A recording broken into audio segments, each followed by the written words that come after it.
I've come to the Museum of London Docklands because they have an item on display that I really want to see.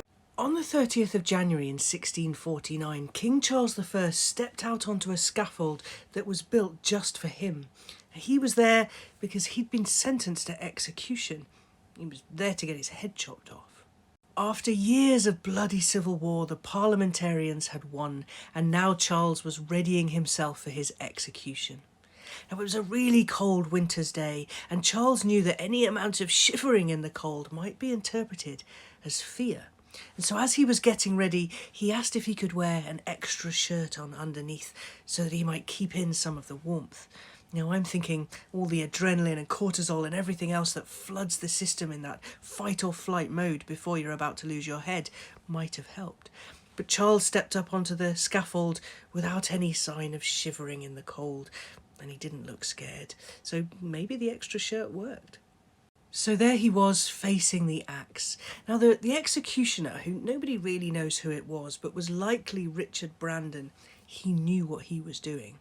When the king went down onto the block, his head was neither too high nor too low. It was just right so that the axe would go through his neck with one blow. He knew that it would be a really bad idea to botch the king's execution. I mean, it would still have been a bloody affair though, right? So what item had I come to the Museum of London to see? Well, it was the shirt that Charles was supposedly wearing when he had his head chopped off.